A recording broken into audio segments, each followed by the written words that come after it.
Hi guys, okay. I think y'all couldn't hear me. Can you hear me now? Is my sound coming? Can you like give me a thumbs up if my sound is coming? Is it working? Send me a thumbs up. Is it working? Okay.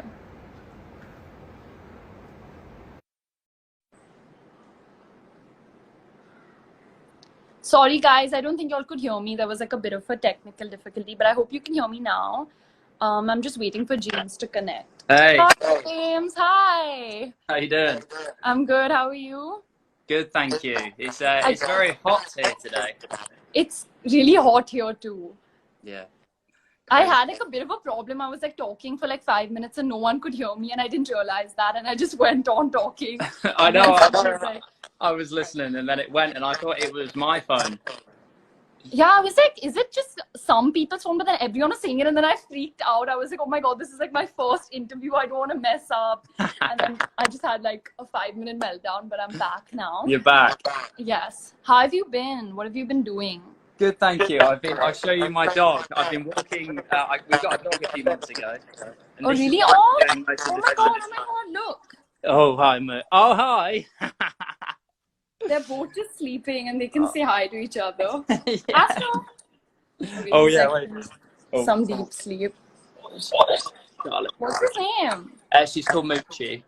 Oh, how cute. I know. So we've been walking her every day for our daily exercise, and then other than that, I've been doing some songwriting with the other Vamps boys, just on online. Obviously, I've not seen them in a couple of months. Oh, really?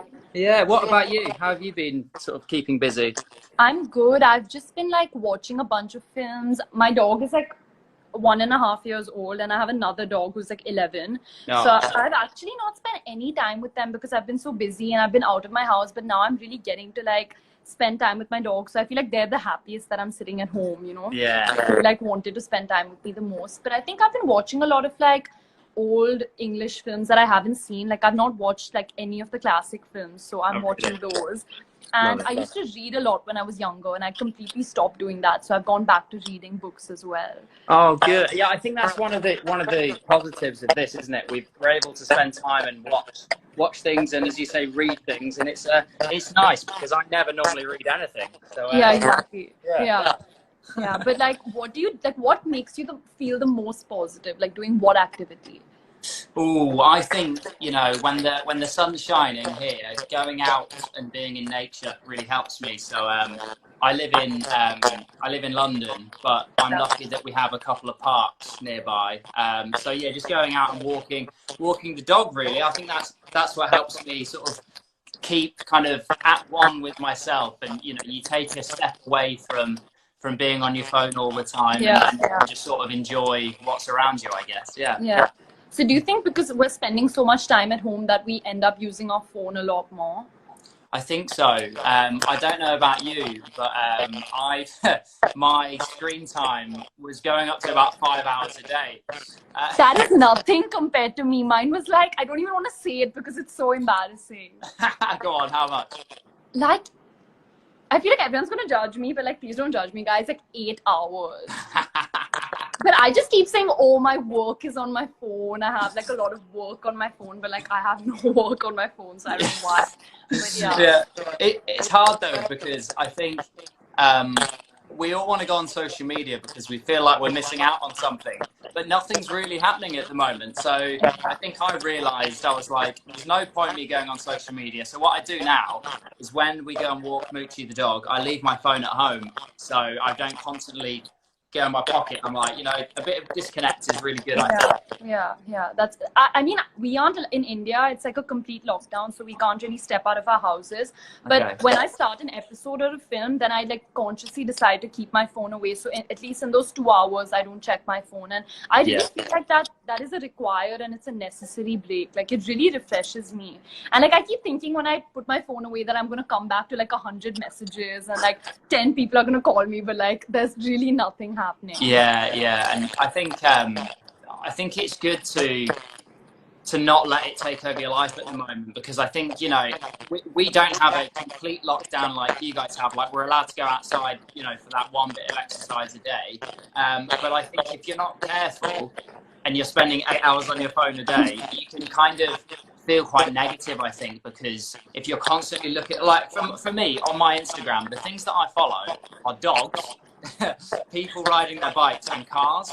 And I can't really do any of those. You know, I can't be outside like all the time. And I think if all I'm looking at on my phone is pictures of people doing exercise in the park or walking their dog on the beach, I want to do that, and I can't. So I think, you know, you have to be careful not to leave social media feeling a bit negative. You know what I mean? Because we can't do it at the moment. So that's why I try and stay. Like, my explore page on Instagram is quite dangerous. So I just try and avoid that at the moment. Yeah, no, but that's actually such a good thought, that like you should like not be following things on Instagram that kind of put you into a negative mind space. Like, you should only follow things that inspire you or make you feel positive, because it can really clutter your mind when you just are constantly scrolling and seeing things that kind of put you in a bad mind space. Yeah, absolutely. And sorry, carry on. So this is my first interview ever. Like, I've never taken an interview. I've always like been interviewed. So I have like a little notebook, and, you know, I'm just going to ask you some like questions. Yeah. Okay. So my first question is, what has your experience been? Like, have you been bullied online or like in real life ever? What has your experience been? So is there a problem with the audio? Some people have said that it's been echoing or something. Oh. I mean, I can hear you clearly. What I might do, I might quickly rejoin, because people are saying that it's whenever I speak. Don't leave me here. I don't know. Okay. We'll carry on unless people say it's really bad again. So for me, I guess the first sort of bullying that I had was when I was about 13 years old, and it was when I first started writing songs. And I grew up in a place on the south coast of England that was very, it was very sport related. So everybody played football and rugby. Oh, people are saying my voice is cracking. Oh no! Oh, do you want to join back? I'll like entertain. Yeah. Okay. Okay. I'll quickly rejoin. 1 sec. Okay. Okay, it's just me again, guys. So do you all have any questions for me, or do you all want me to ask James anything? I can quickly put it down in my notebook. Hi, Roman Empire 005. Thank you. Hi, Sun says hi. I say hi back. Hello. 1 second. Hi, she who must be not named. Hi, Neeral. Hi. Do you all want me to ask him any specific questions?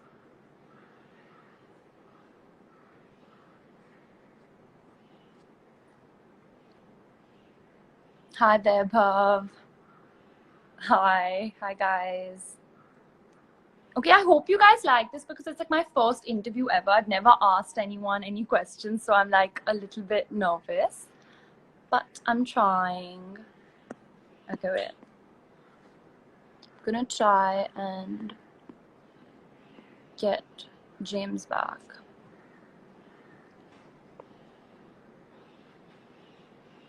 Please ask when they will release the song Nakra. Okay. Hi. Sorry, I'm back.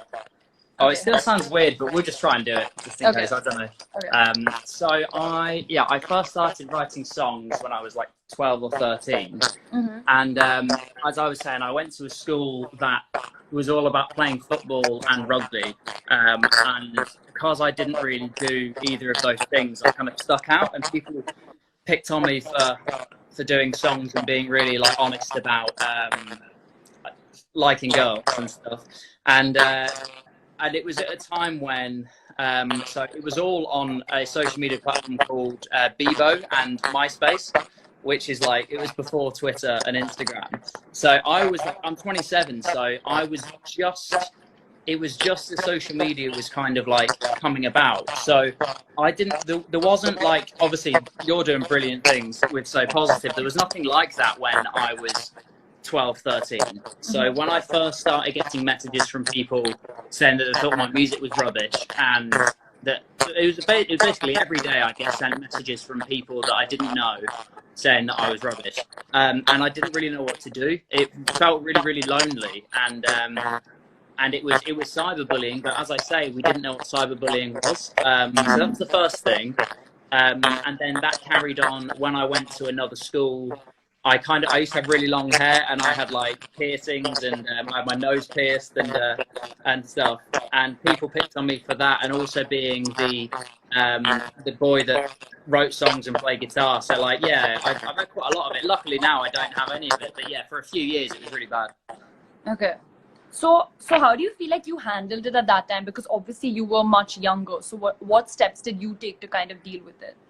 It was, yeah, as I say, it was a really different time. There was no one there that was saying you are being cyberbullied. It was just one of those things that I think people just said, oh, it's part of life, which obviously it's not. But so for me, I dealt with it by, I guess, like social media, we always say is the root of loads of these problems. But actually, for me, on my social media, I was able to reach out to other musicians, and I would speak to other musicians, and it would give me a confidence in knowing that what I was doing wasn't rubbish. Luckily. So I guess having that community around me online really helped. And then also I had friends and family that really liked my music, which is really cool. So I guess, you know, what I wish I'd had though is a community, you know, that like So Positive, where I could be like, oh, okay, I'm not alone. This happens. And it could help me get out of that. But there was nothing like that. So really, I just, you know, as I say, I had a few friends, but also when the people that I was at school with that were bullying me, they were a couple years older. So when they left the school, it stopped. So I was so lucky. Yeah. No, but I like what you said. I think it's really important to be able to share what you're going through, because I feel like when you're going through something like that, you often feel like you're alone and you're like the only person who's facing it. But there's actually so many people out there who are going through the exact same thing as you are. And maybe, you know, I feel like when you have a problem and you let it out and you actually tell someone how you feel, you yourself feel a lot lighter. You know, it can actually make you a lot more positive when you kind of take out that bitterness or that hate from your body. So I think when you're sharing your problems, it just makes you feel much lighter.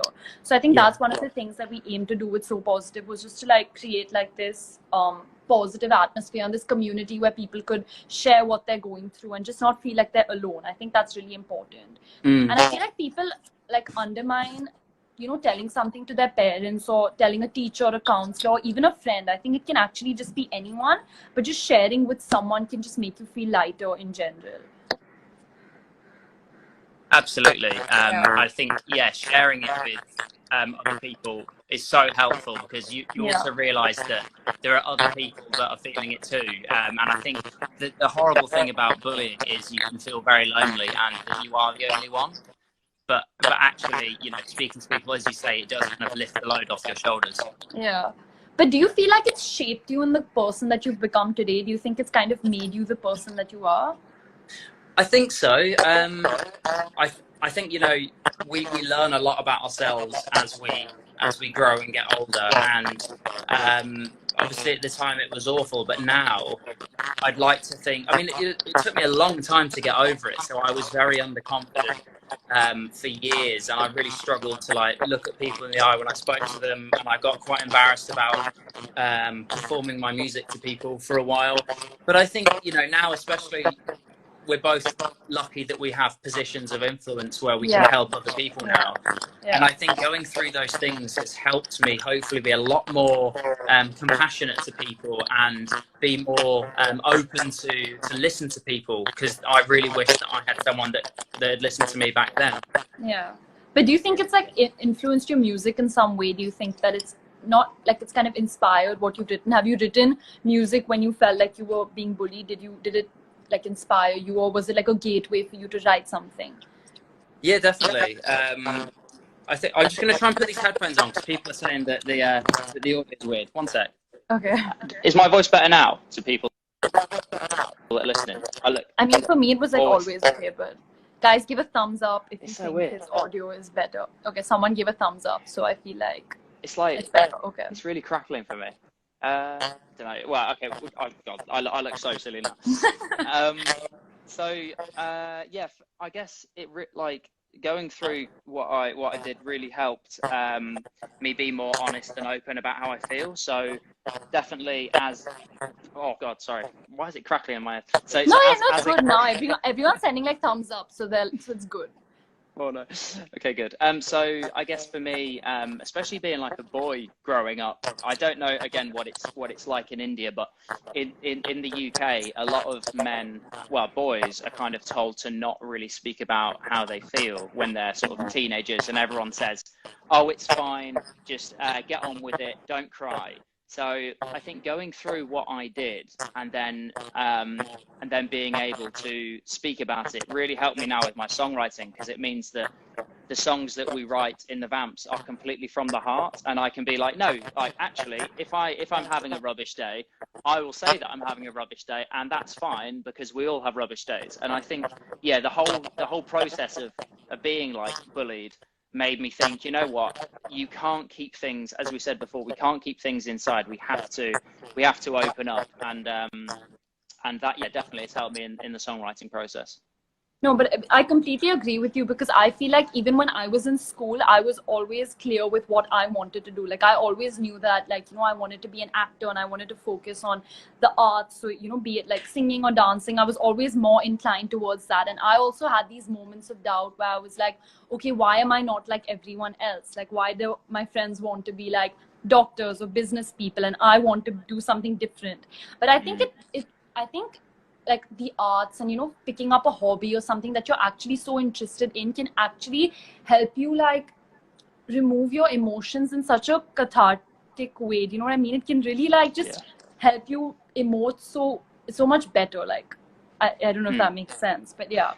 Yeah, definitely. I think being able to do, you know, anything artistic is a really good way of, one, kind of escaping a lot of the things that some people go through, but yeah, to vocalize it in a different way. Because sometimes, like, one thing that I found beneficial was it was quite hard for me to actually speak about struggles that I might have, but then writing songs about it is, as you say, cathartic. It's a way of releasing it in a slightly scarier way. No, sorry, slightly less scary. Less scary way, yeah.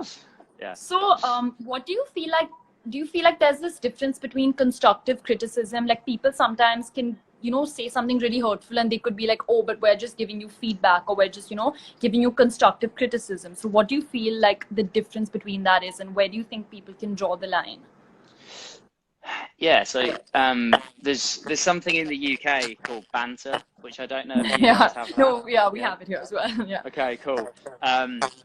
And I think there's a fine line, because all the time, I see it on Twitter especially all the time, people say like really horrible things, and then when someone replies, they say, oh, it's just banter. Yeah. And I think that's the problem with social media half the time. A lot of people don't realize that things can be taken in loads of different ways. So someone might say, you know, when the Vamps releases like a song, and someone says, oh, I don't like it. You know, you could have a million people say that you like it, but then if that one person says they don't like it, it's just like, I will look at that one person and be like, oh no. And I think that is the problem with social media, is when you read comments, you don't, it's not like you're actually hearing how they're saying it. So sometimes people can be sarcastic, you know, like we could have a conversation now and be like, oh, that's a nice thing, like, and you're obviously like joking but have like messing around, but if you read it like that, you don't really see it like that, do you? So I think that's one of the biggest problems. But it is very easy to be drawn. I don't know what it is about us humans, but we always want to get drawn to negativity, don't we? It's almost like all the positive on social media, for me, for years, I would just ignore it and find that one comment and I'll be like, oh. But it's just about readjusting how we view things. And, you know, criticism is something that everybody faces, regardless of what they do, whatever walks of life. And we just have to learn. I think one big learning curve for me was not taking everything on social media as like the most important thing. I focus on remembering that a lot of people on social media don't actually really know who I am. It's the people around me that know, you know, who I am. So I have to value their kind of comments more than someone that's just trying to, you know, make me upset. Yeah, I feel like they're just like these nameless, faceless people who we've not even met or, you know, interacted with. And they could actually be, I believe in being empathetic towards them as well. Because I feel like maybe that there's something happening in their life, or maybe they're going through some hardship and then they come and just spit out that venom on social media. So I agree with, I feel like you should even give love back to those people, because I feel like maybe they're the ones who need it the most. You know, maybe if you give them love back, they could probably change, and, you know, they need that and they're lacking that in their lives. And I also believe, like, I feel like the way I deal with it is just switching off completely and then spending time with people who actually love me and, you know, who are looking out for me, like my family or my friends. I think that's the best way to just, you know, snap back into reality and just have like a face-to-face conversation. I feel like people have gone so much into technology that they forget that there's like a real world out there, which is so much more important. Absolutely. So another question is, do you read all the comments that you get? No, I used to. So as I said before, I'm 27 now. We started the Vamps when we were 17, 18. So when we first started releasing music, I was obsessed with reading everything. I would like go through the pages and I'd be like, oh wow, this is amazing. But I realized that sort of being obsessed with scrolling through comments, as we said before, we're always going to pick out those horrible ones.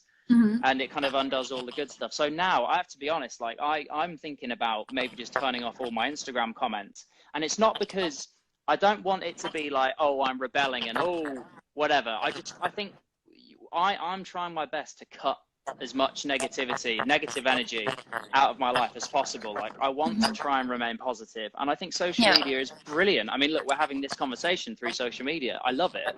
But I think, you know, it is dangerous to have streams and streams of comments, and especially with what we do, where, you know, whatever both of us do, we're going to get critiqued on it. And loads of people will say it's great. A lot of people will say it's bad. And it's like, I don't like thinking that I'm constantly a subject of judgment. And I think, you know, sometimes I just need to take a step away from that. So no, I don't read the comments really anymore, but I have to say that doing things like this, I've done a few things, especially on, well, bullying and mental health. The comments that I've read from that have been like really good.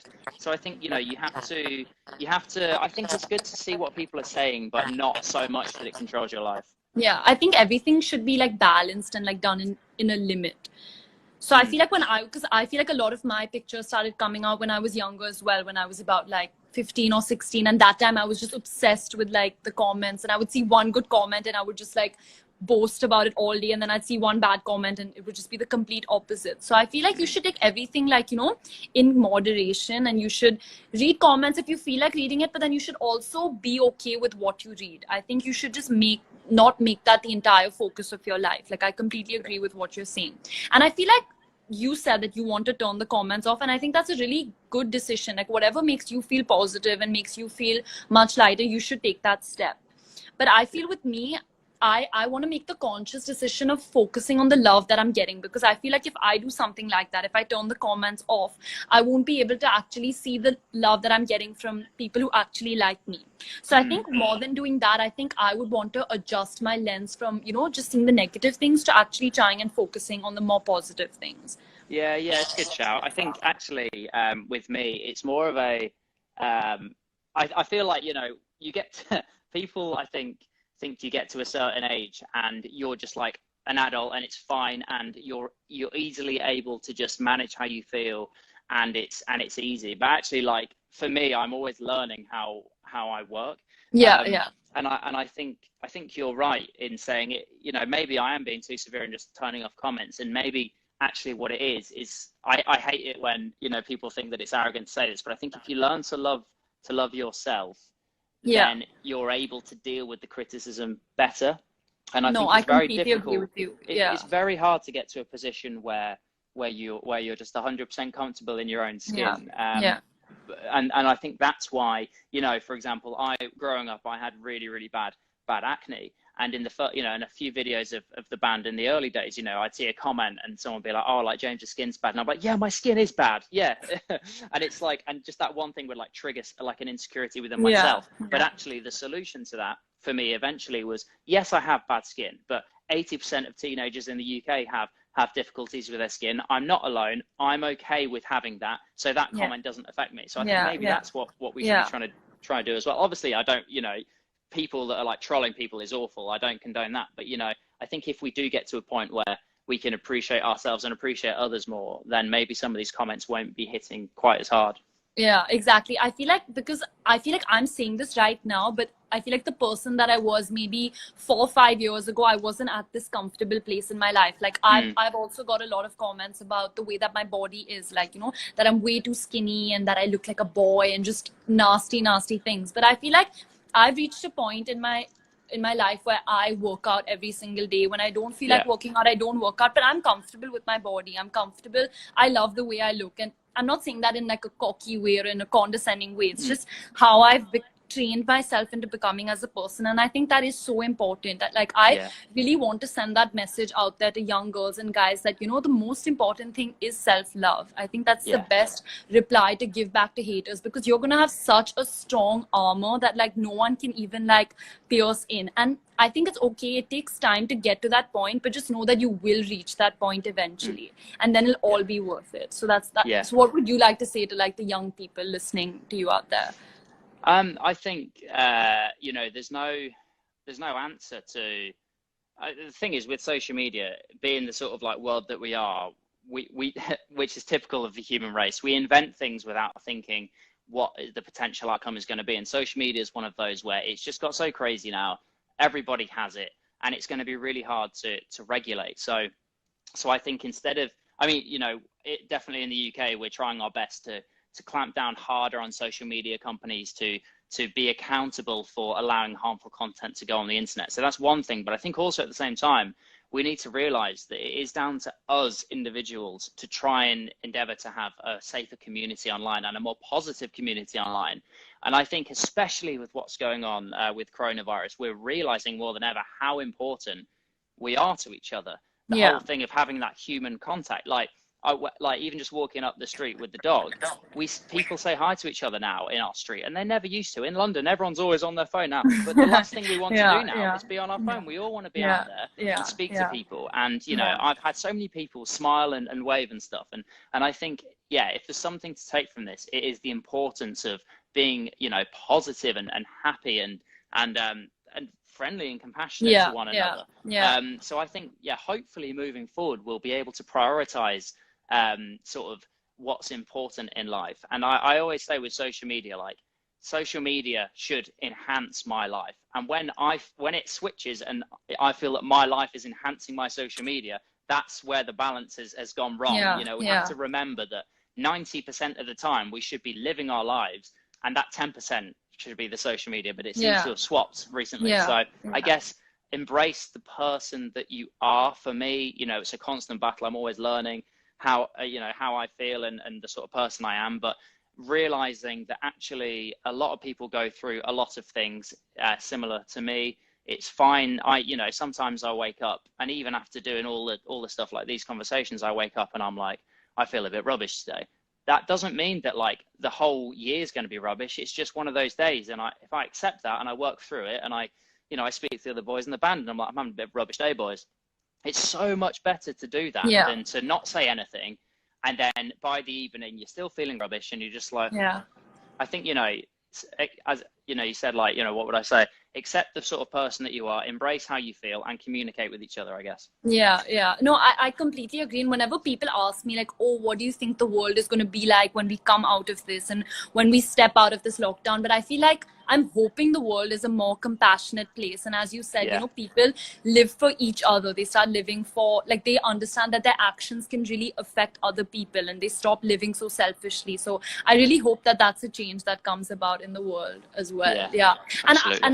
And the thing you said about having bad days, I feel like because we're in this lockdown, I feel like people tend to believe that it's a sort of productivity contest and they have to be doing something every single day because, you know, they're seeing people work out on Instagram or they're seeing people cook something. But I think what people need to realize that there's a pandemic going on. So it's okay to have bad days, to feel low, to feel scared, because it is very scary out there.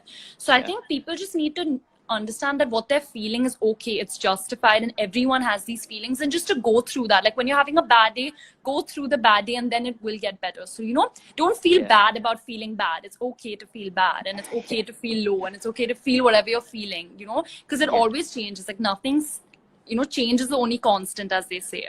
Yeah, I mean, life, as you say, life is a journey. Yeah, exactly. So was there ever a point where you felt like giving up on music because a lot of you were getting bullied basically on music and your like taste and stuff? Yeah, so you know, before I knew the band, the Vamps Boys, when I was, you know, what, 13, 14, it was before I had no success, nothing, you know. I think I got about 10 plays on MySpace every day, and that was it. And I thought, you know, the amount of negativity that I was getting from my music, from these guys that were at my school, outweighed the positive. And I was like, if I stopped doing this music, it'd be so much easier because I wouldn't have any of that sort of online stuff. So yeah, I did have that at another point. And then also sort of even after the band was established, so it must have been 2014 time, I was having a really, really negative relationship with food, and sort of struggling with sort of my body shape and stuff, and my attitude towards life in general. And I thought, you know, I completely stopped liking doing music at all. And it wasn't even like round like bullying or anything. I just think it was like a pressure to be that smiley, happy James from the Vamps on stage all the time. And I did feel guilty. You know, there would be comments where it'd be like, oh, James didn't really seem to say anything in that interview, or you know, we do like some of the biggest gigs in the world, and I would be on stage sort of not really enjoying it, and it was at that point that I was like, look, I really need to address this. And it was, you know, as we were just saying before, I wasn't accepting that it was okay to have bad days, or it was okay to feel negative, because everyone around me, you know, thought that I mean, and I had the best job in the world. You know, we played Global Citizen Festival in Mumbai, and like that was 100,000 people and incredible. But I was, you know, coming out of quite a dark time then. So for me, that was just like another tick on the thing. And I look back now and I'm like, that was one of the best nights of my life. But why was I feeling slightly out of sorts? And it was because I wasn't comfortable with how I was feeling. And it's just funny now looking back how different my life would have been if I'd been able to have that kind of that honesty with how I feel, and being like, look, I need to just make sure that I, you know, as you said, like love myself in a way that I didn't until now. So yeah, absolutely. Yeah, that's so true. Yeah. Funny. But like, aren't you glad now when you look back? Aren't you happy that you didn't give up, because you wouldn't have reached this point where you are today? Yeah, like, definitely. I feel like people need to, you know, when they hear you speak, I think they can be so inspired by the fact that you didn't give up and you've reached this point in your life where, you know, you've overcome all those things. So you're actually an inspiration out there for so many young boys and girls who want to take up music. Well, and so are who are you. scared. I mean, you know, you doing something like this, it's amazing. And it is, you know, people like you. I mean, you have 10 times the sort of like following that I do. So for someone of your level to come out and be vocal about this, it's brilliant. And we are lucky in the UK that more people are speaking about this kind of stuff. And I think it's brilliant that you're able to do that on the other side of the world at the same time as the Vamps doing it in the UK. And it has to be a global thing, because we're all human, we all live on the same planet. And I think it's brilliant that we can, you know, have conversations like this. Yeah. And I think, as you said, it's also a conscious effort that we all need to take as people. I think, you know, change starts from yourself. So you have to go out there and decide to be a kinder and a more gentle person. And I think that's how change can actually come about, because you really can't control another person's actions. You can't physically go and grab someone's phone and make them stop typing whatever they were going to type. I think you have to consciously decide to be a kinder person who's going to love themselves, who's going to love others. And I think that's where change will really come about. Absolutely. Yeah. And thank you so much for having me and doing this. Thank you so much for coming. I think people really enjoyed, and I really hope that this conversation does, you know, inspire people to go out there and just be kinder and better human beings. Yeah, absolutely. I'm sure it will. And keep on doing what you're doing. And we'll come to India soon, and we'll hang out. When you guys came and you guys performed, my younger sister, she actually opened for you guys. Like, oh, really? Yeah, Raisa, yeah. Oh, I didn't know that was your sister. Oh, amazing. Yeah, and then I that's when I saw you guys perform as well. Oh, brilliant. Yeah. Well, we'll be coming back hopefully. Who knows now this year, but if not this year, then next year. Yeah, for sure. Yeah. Thank you so much. Thank you for being here. Thank you. Bye. No worries. See ya. See you. Bye. Bye. Okay, thank you so much, guys, for tuning in. I hope you guys like the conversation and it makes you want to be kinder and sweeter and love yourself. But just stay home, stay safe, and lots of love. Bye.